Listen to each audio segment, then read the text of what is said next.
ये दो ईदें अल्लाह तबारक व ताला की तरफ से मुसलमानों को दी गई हैं। इन ईदों के दिनों में रोजा रखना भी जायज नहीं है, खुशियों के दिन।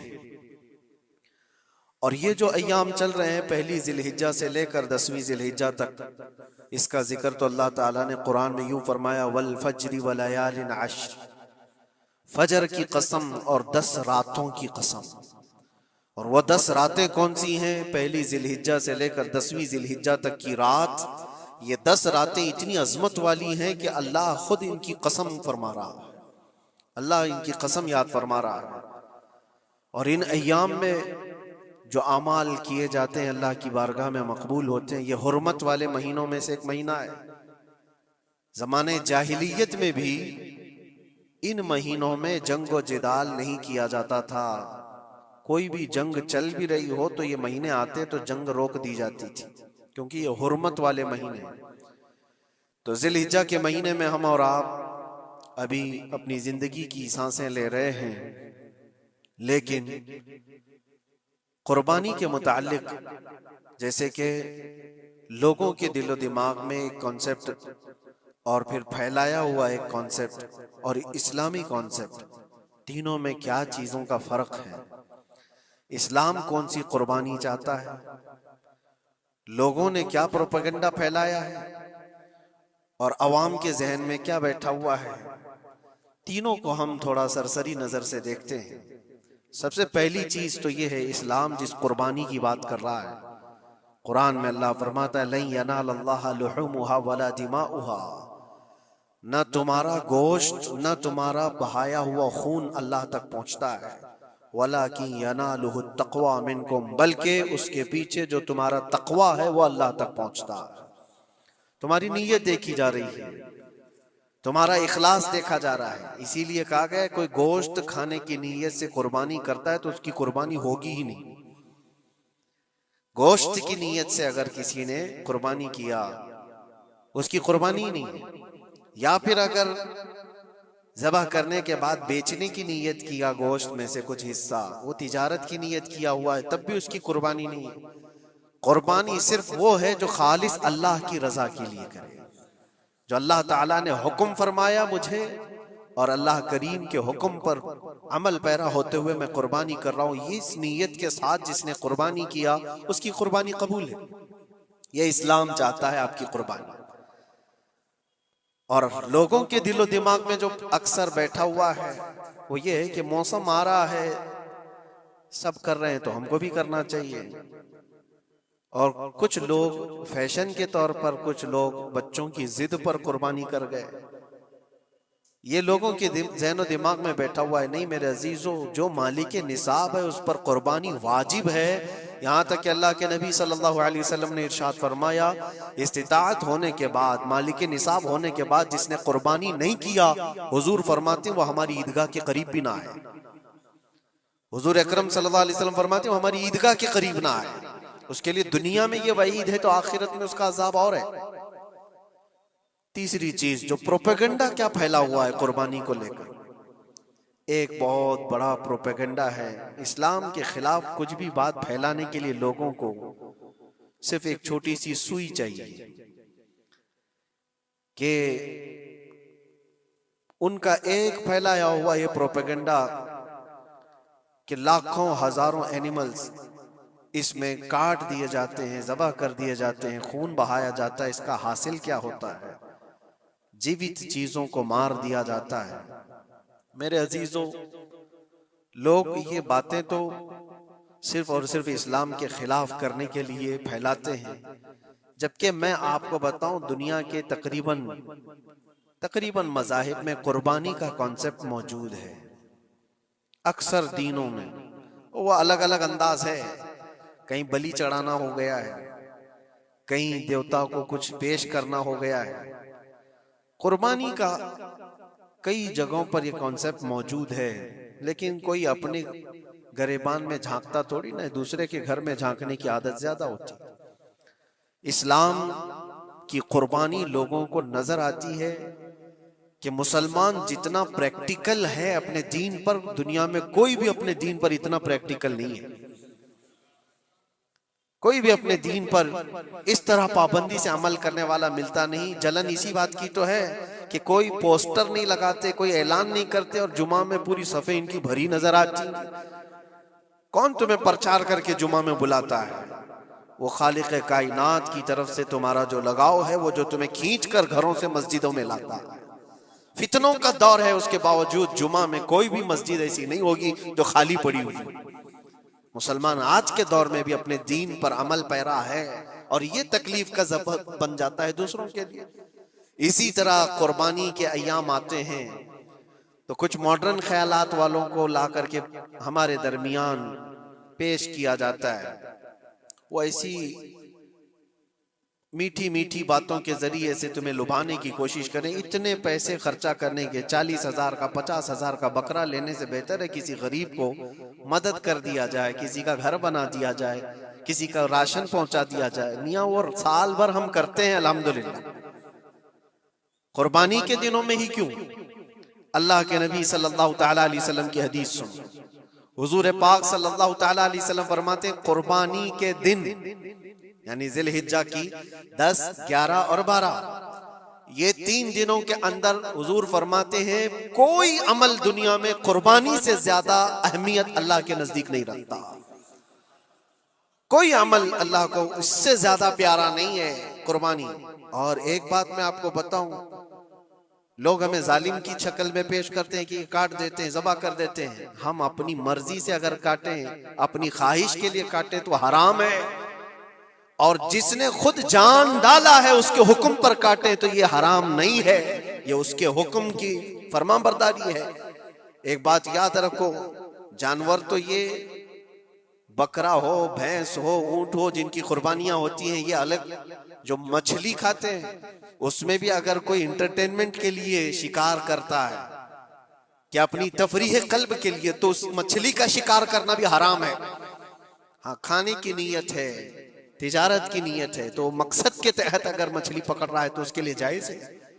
इस्लाम यूं ही किसी चीज की जान लेना और खून बहाने का हुक्म नहीं देता। अल्लाह तबारक व तआला का हुक्म है और उसने कायनात को जिस अंदाज से बनाया है, इन जानवरों को अल्लाह ताला ने हमारे खाने के लिए बनाया है, जिसकी वजह से ये कुर्बान किए जाते हैं।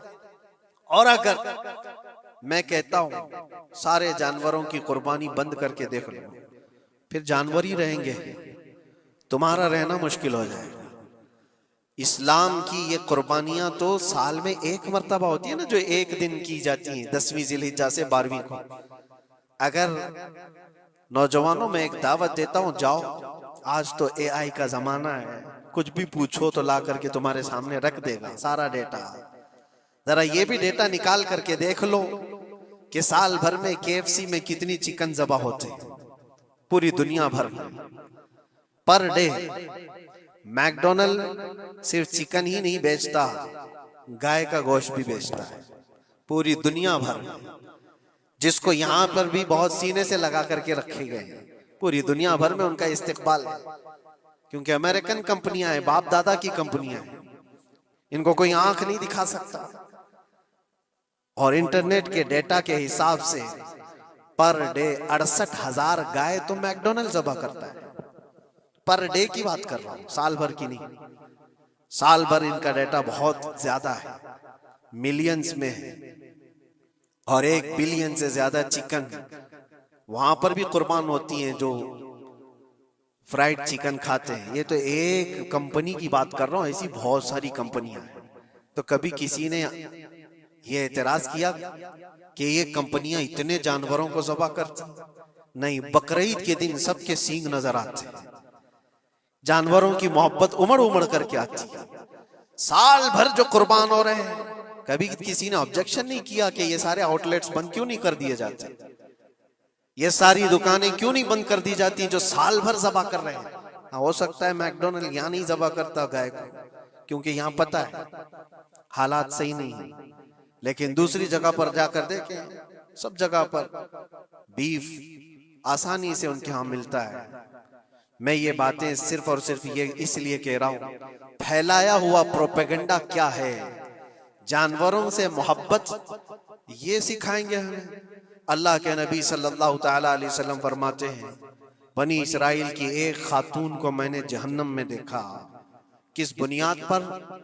फरमाते हैं वो इबादत गुजार थी, जाहिदा थी, परहेजगार थी, लेकिन एक बिल्ली पाली हुई थी और उसने कभी इबादत करनी होती तो 2-2 दिन 3-3 दिन तक अपने कमरे में गोशा नशीन हो जाती थी अकेली। और उसने अपनी बिल्ली को एक जगह पर गले से रस्सी लगाकर बांध दी और 3 दिन तक वो अपनी इबादत में रही, मसरूफ रही। और 3 दिन के बाद उसे ख्याल आया तो जाकर देखी बिल्ली मर चुकी थी। हदीस पाक में, सही हदीस है, अल्लाह के नबी सल्लल्लाहु अलैहि वसल्लम फरमाते हैं सिर्फ इस बुनियाद पर अल्लाह तबारक व तआला वो इबादत करने वाली औरत को जहन्नम में भेज दिया। जो मेरी मखलूक पर रहम नहीं करता वो रहम के काबिल नहीं है। ये सिखाएंगे हमें जानवरों पर रहम करना। हम जिस जानवर को ज़बह करते हैं वो अल्लाह के हुक्म से करते हैं, उसके अलावा किसी भी जानवर को जुल्म करना, अल्लाह के नबी सल्लल्लाहु ताला अलैहि वसल्लम की हदीसों में से ये है कि जानवर पर जुल्म करना जिम्मी पर जुल्म करने से बड़ा है। और जिम्मी क्या है? जिम्मी वो जो मुसलमानों के मुल्क में अमन के साथ रहने के लिए रिक्वेस्ट किया हुआ हो और इस्लामी हुकूमत उसे अमन दी हुई हो। और अल्लाह के नबी सल्लल्लाहु अलैहि वसल्लम फरमाते हैं मुसलमान पर जुल्म करने से ज्यादा बड़ा जुल्म जिम्मी पर जुल्म करना है, और उससे बड़ा जुल्म जानवर पर जुल्म करना है। ये मेरे आका के फरमान है। नबी अकरम सल्लल्लाहु अलैहि वसल्लम ने फरमाया और रहमतुल लिल आलमीन है। और एक बड़ी बात मैं आपको बताऊं, जो ये फैलाया जाता है कि जानवरों पर जुल्म जुल्म, सैयदना इमाम गजाली रहमतुल्लाह ताला अलैह की बात में पढ़ रहा था, हुज्जतुल इस्लाम, जिनकी किताबें पढ़ करके लोग अल्लाह के वली बन गए। इमाम गजाली का नाम सुना है? इतनी किताबें उन्होंने लिखा, तसव्वुफ के इमाम हैं, इल्म कलाम के इमाम हैं, मंतिक के इमाम हैं, फिक़ह व तसव्वुफ के इमाम हैं, बेशुमार उलूम व फनून के दरिया बहाए हैं। उस हुज्जतुल इस्लाम इमाम गजाली रहमतुल्लाह अलैह के इंतकाल के बाद उनके भाई ने उनको ख्वाब में देखा और पूछा आपके साथ अल्लाह ने क्या मामला फरमाया? इमाम गजाली फरमाते अल्लाह ने मुझे बख्श दिया, मेरी लिखी हुई किताबें, मेरी इबादतें, हजारों को जो मैंने पढ़ाया वो शागिर्द, ये सारी चीजों की वजह से नहीं, बस एक काम की वजह से। पूछा वो कौन सा काम? कहा एक बार मैं किताब लिख रहा था और सियाही में कलम डुबो करके लिखा जाता था, और सियाही जो बनती थी वो फलों के रस से निकाल करके, और लकड़ी का कलम उसमें डुबो करके लिखा जाता था। तो मैं लिख रहा था कि एक मक्खी आकर सियाही पर बैठ गई। मैं अपना कलम रोक लिया कि हो सकता है वो प्यासी हो, पी कर चली जाए। काफी देर तक वो मक्खी उस सियाही पर बैठी रही और पी करके जब वो उड़ गई तो फिर मैं अपना कलम चलाता रहा। ये बात तो जिंदगी में आई और गई, मैंने तो इसको छोटा समझा था, लेकिन मेरी मौत के बाद रब तबारक व तआला ने मुझे उठाकर फरमाया जिसने मेरी छोटी मखलूक पर रहम किया, बस इस नेकी की बुनियाद पर मैं तुझे जन्नत अता करता हूं। एक जानवर पर रहम करने की बुनियाद पर, एक जानवर पर रहम करने की बुनियाद पर।